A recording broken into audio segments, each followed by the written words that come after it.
Boa tarde a todos. Estamos a entrar na reta final do nosso evento e nada como abordar um tema que está na ordem do dia, que é precisamente ligado à temática do recrutamento e, neste caso, exigências do recrutamento em cloud. E para isso vamos dar a palavra a uma especialista na matéria, a Sofia Santos, do Michael Page. Sofia Santos é gestora de recrutamento, gestora de equipa de recrutamento IT, portanto especializada na área da cibersegurança, mas poderá apresentar-se melhor do que eu. Agradecer a sua participação, a sua presença nesta conferência e também a presença de Michael Page no nosso evento. A todos, uma boa conferência e até já. Obrigada, Filipe. E boa tarde a todos. Tal como o Filipe comentou, o tópico de hoje vai ser curto, straight to the point, e um tópico que não é novidade para quase ninguém, não é? O recrutamento no geral, dentro da área da tecnologia, é um desafio.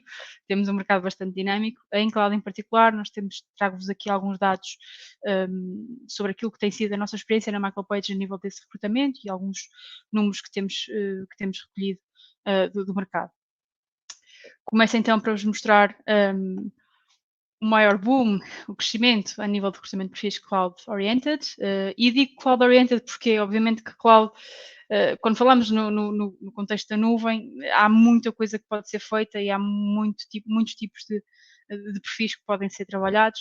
A verdade é que as primeiras necessidades efetivas no mercado que nós vimos enquanto empresa de recrutamento começaram a ser maiores a partir de 2015.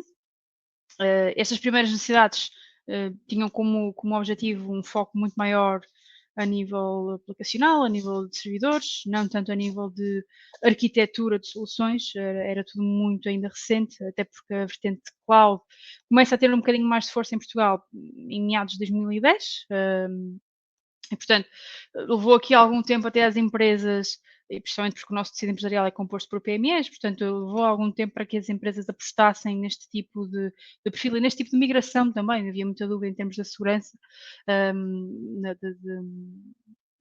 de armazenamento de dados, não é? na nuvem. Em 2017 vemos também algum avanço a nível académico, portanto a FEUP começa a incluir no curso de informática a vertente de computação orientada a serviços e à nuvem. Em 2018 é o maior boom do recrutamento na cloud, ou seja, é mais ou menos nesta altura, neste ano, que nós percebemos um maior crescimento a nível de recrutamento na cloud, desde cloud engineers, specialists, arquitetos, as empresas vão cada vez mais apostando nesta área, a migração é clara, dividida entre os três principais fornecedores, embora a Microsoft continue a ser, por pouco, mas continua a ser a maior player no nosso mercado. E agora em 2022 temos uma maior segmentação, uma maior especialização daquilo que são os perfis dentro do universo cloud, e é exatamente isso que eu também queria mostrar. Estes são os dois mais comuns que nós temos vindo a representar a nível de recrutamento, o Cloud Engineer e um Cloud Architect. Não os vou aborrecer a ler todas as responsabilidades que estão aqui elencadas, até porque não se resumem apenas a estas, mas são aquelas que são mais elencadas pelos nossos clientes, são aquelas que são mais necessitadas, e obviamente que o desafio aqui está em conseguir ter pessoas séniores. Isto eu costumo dizer que é um catch-22, porque o mundo cloud ainda é relativamente recente no mercado português, estamos a fazer imensos avanços, temos extraordinários profissionais, ainda assim, como se costuma brincar muito, não podemos ter uma pessoa com 30 anos de idade e 20 de experiência na área, e aqui é um bocadinho assim. Obviamente, quando falamos de um arquiteto de nuvem, falamos de alguém que provavelmente iniciou a sua carreira noutras vertentes, seja numa vertente mais de programação, seja numa vertente mais de infraestruturas e gestão de infraestruturas, e foi fazendo a sua evolução de carreira neste sentido. Ainda assim, ainda existem empresas que confundem um pouco os termos, confundem um pouco as funções, e é importante, uma das principais exigências do mercado, e aqui falo de exigências do lado dos candidatos e não tanto do lado das empresas, é uma boa definição de funções, uma boa definição de equipa, para que não haja frustração, no fundo, e depois, obviamente, isso leva a um turnover muito maior. Relativamente ao enquadramento do mercado a nível de recrutamento de perfis cloud, como disse, nós fizemos alguma análise de mercado. As principais funções desempenhadas dentro do mundo cloud acabam por ser 25% em projetos transversais, ou seja, ainda existe 25%, 25,5% dos profissionais dentro desta área ainda estão com funções um pouco transversais dentro daquilo que é a área de sistemas e infraestruturas e aquilo que é também a parte aplicacional e de desenvolvimento de software. Ainda assim, depois temos aqui esta divisão mais especializada, 21,8 em infraestruturas e 21,1 em desenvolvimento de software, o que significa que, de facto, o background destas pessoas mais orientadas à cloud continua a ser infraestruturas e sistemas. A nível de salário, quase metade dos profissionais recebem entre 35 capas a 55 capas brutos anuais. Confesso-vos que a média tem estado muito mais próxima dos 55 do que dos 35. Obviamente que este valor que aqui está é um range desde perfis mais júniores a perfis um bocadinho mais maturados a nível técnico. A questão da gestão de equipas também é importante aqui, como dizia há bocadinho, é difícil termos perfis muito séniores na vertente cloud, mas temos perfis séniores, não é? Que foram crescendo dentro da área tecnológica e que foram crescendo depois dentro da área da vertente cloud também. 4 em cada 5 profissionais que trabalham nesta área de cloud já gera uma equipa de, bom, pelo menos uma pessoa e um terço dos colaboradores gera mais do que 5 pessoas. Ou seja, estamos a falar também aqui da influência das empresas internacionais que têm vindo a apostar no mercado português e têm dado algumas oportunidades de crescimento ao talento que temos cá em Portugal. A nível de motivação, bom, isto também é importante porque uma das exigências de recrutamento em cloud, e não só, na verdade, no recrutamento em IT no geral, é mesmo manter o talento motivado, as pessoas felizes, até sendo aqui um bocadinho clichê, mas estando satisfeitas com a sua função, com a sua posição na empresa, com o seu salário também, e temos de facto aqui alguns indicadores sobre a percepção que os candidatos com os quais nós temos mais contacto têm sobre a sua função. Portanto, dentro deste contexto de cloud, candidatos entre os 3 ou menos anos de idade, desculpem, 3 ou menos anos de experiência, quer dizer, na empresa, ou então com mais de 4 anos, consideram que têm um percurso profissional bem definido e possibilidades de evolução de carreira. Portanto, claramente esta percepção positiva é maior com elementos mais júniores e não tão alta com candidatos mais séniores. O mesmo se passa com a motivação, o mesmo se passa com a contribuição para o desenvolvimento profissional e o mesmo se passa com a questão salarial.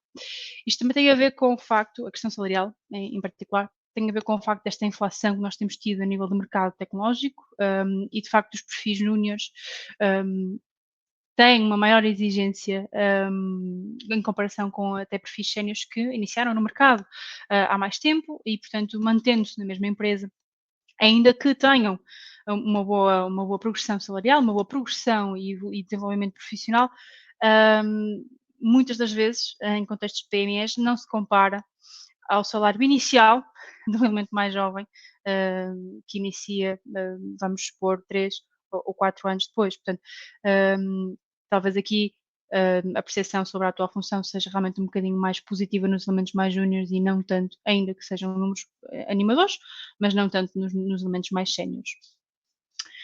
A nível de exigências do mercado, bom, acho que pelo meu discurso dá para perceber que um dos critérios mais importantes para estes elementos, e aqui eu falo no setor das IT e não só na vertente cloud, como o Filipe explicou, a minha área de especialização é mesmo a área de cibersegurança, infraestruturas, sistemas e da vertente cloud, e portanto, neste contexto, sim, os critérios mais importantes para uma mudança, ou mesmo para se manterem nos mesmos projetos são o salário, em 69,8% de motivação, digamos assim, o tipo de responsabilidades, a evolução de carreira, ou a possibilidade de evolução de carreira, e mobilidade, obviamente, também a nível de projeto. Aqui, confesso que estes dados, eu poderia ter colocado isto de outra forma, porque menciono a mudança de localização, que é verdade, ainda temos muita gente disponível para este tipo de mudança, embora este tipo de mudança refere-se um pouco mais ao trabalho remoto,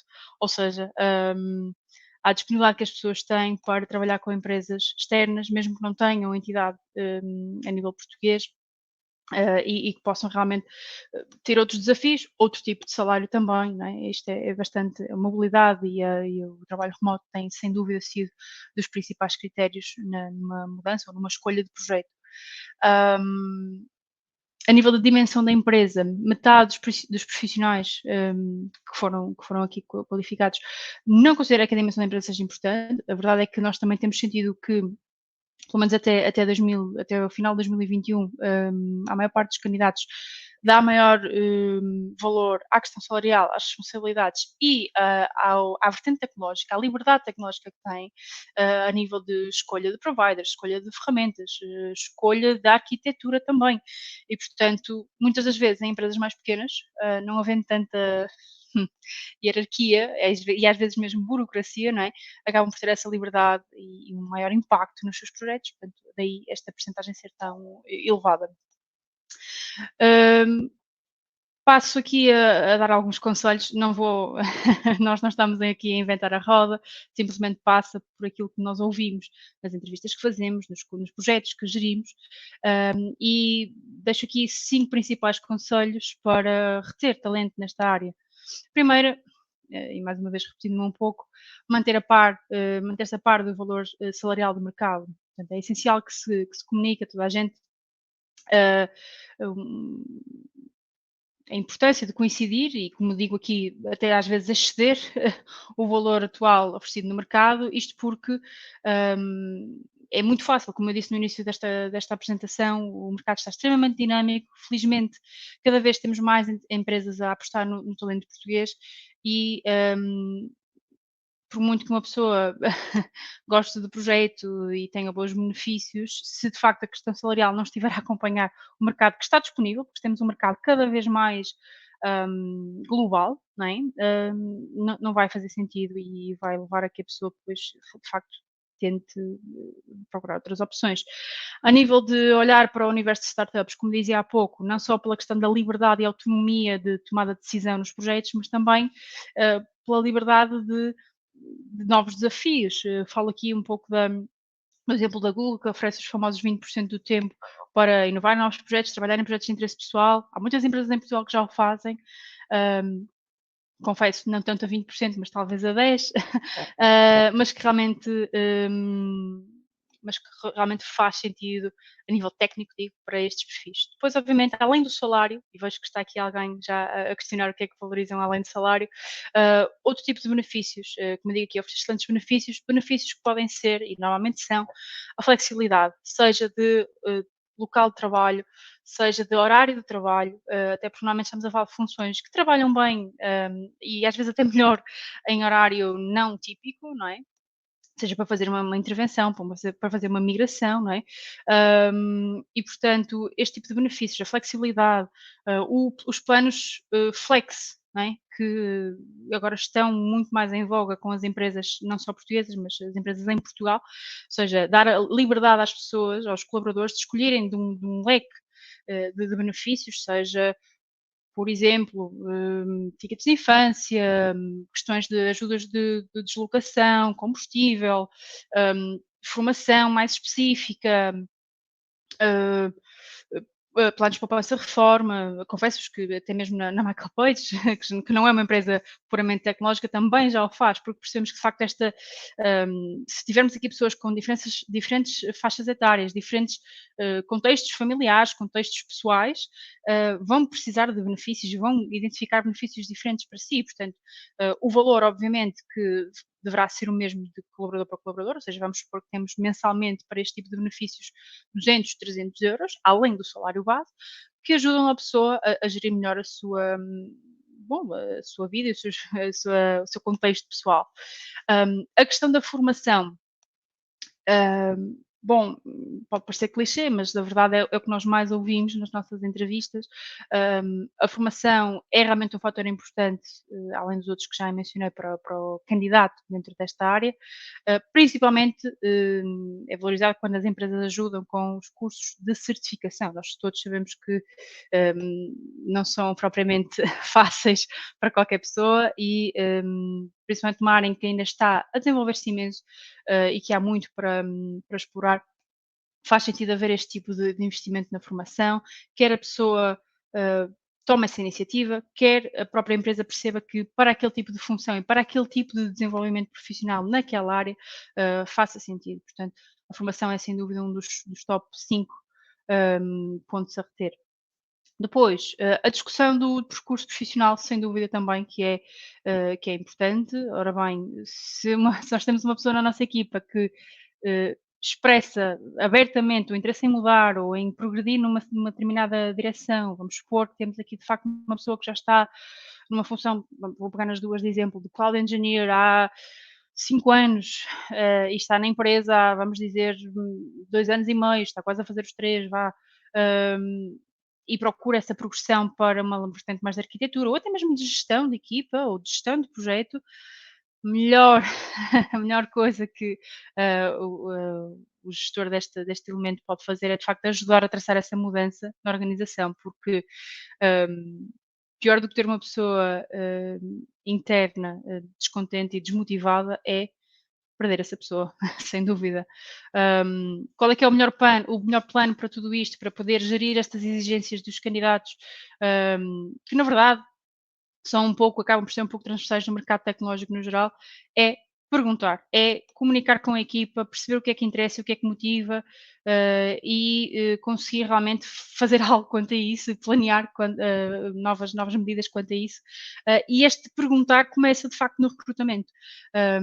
Bom, se nós já sabemos à partida qual é que é o nosso budget, qual é que é a função, qual é que é a margem de progressão desta pessoa, mas simplesmente dizemos sim, sim, vai ter tudo o que precisa, e depois, ao fim de 6 meses, 9 ou 1 ano, as coisas não acontecem, acho que é natural, todos nós somos um bocadinho assim, não é? Não vamos assentar e não vamos simplesmente concordar com aquilo que está a acontecer. Num mercado tão dinâmico, vamos é perceber onde é que podemos atingir aquilo que procuramos. Portanto, estes são os principais conselhos que tenho para vos partilhar. Vejo aqui também uma pergunta sobre a alteração da parte do recrutado no pós-Covid.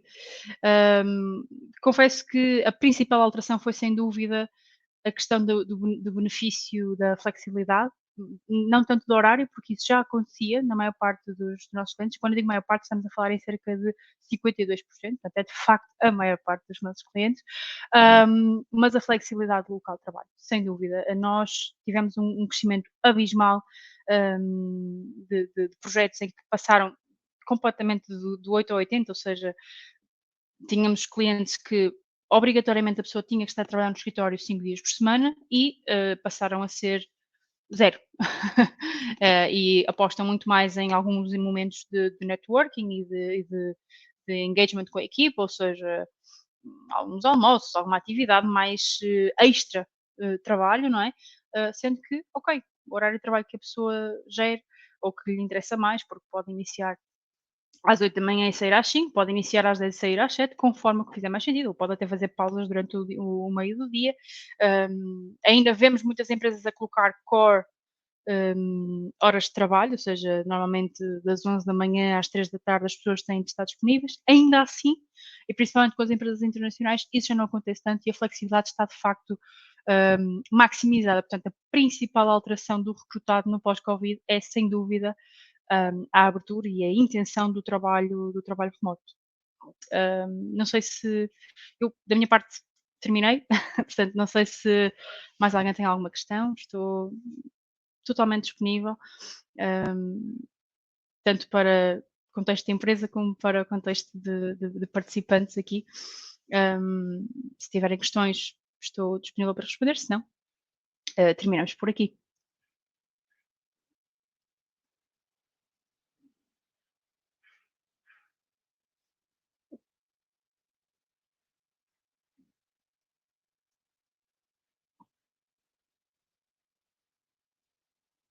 Bom, penso que não há questões.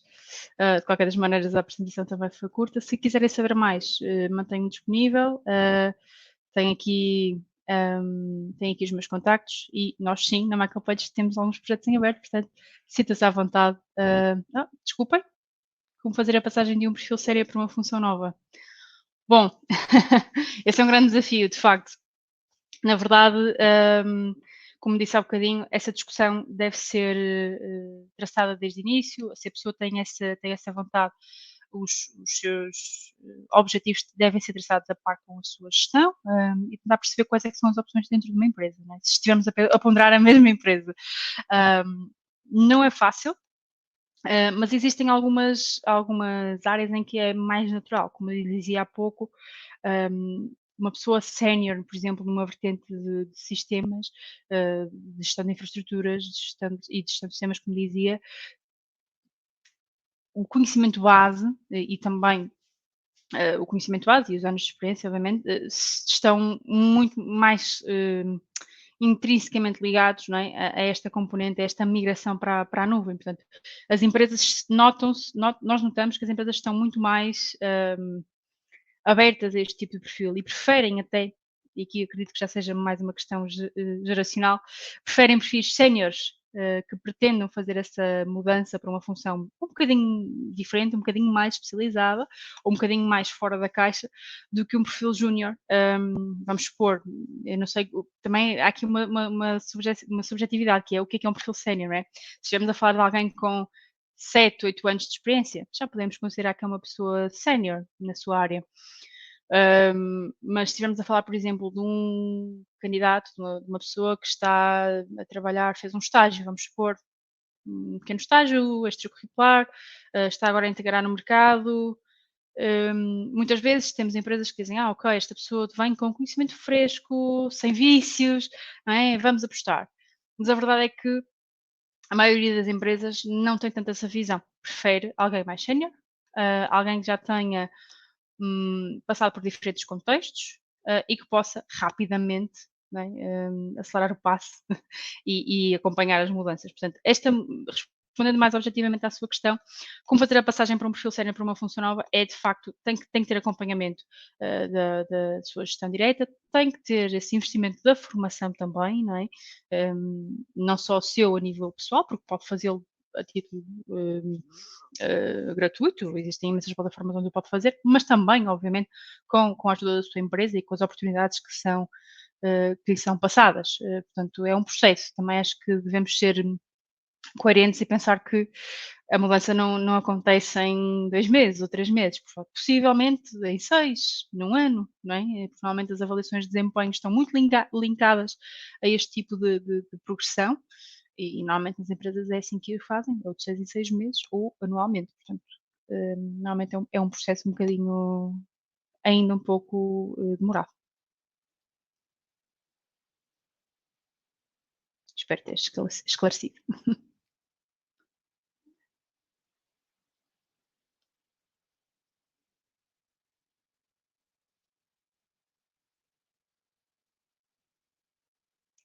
Bom, não havendo mais questões e porque penso que de facto estamos a chegar ao final do nosso tempo, agradeço-vos a vossa presença. Como disse, estou disponível para qualquer outra questão que possa surgir fora deste contexto e, bom, os meus contactos estão públicos aqui também na lista de participantes da Cyber Cloud Expo.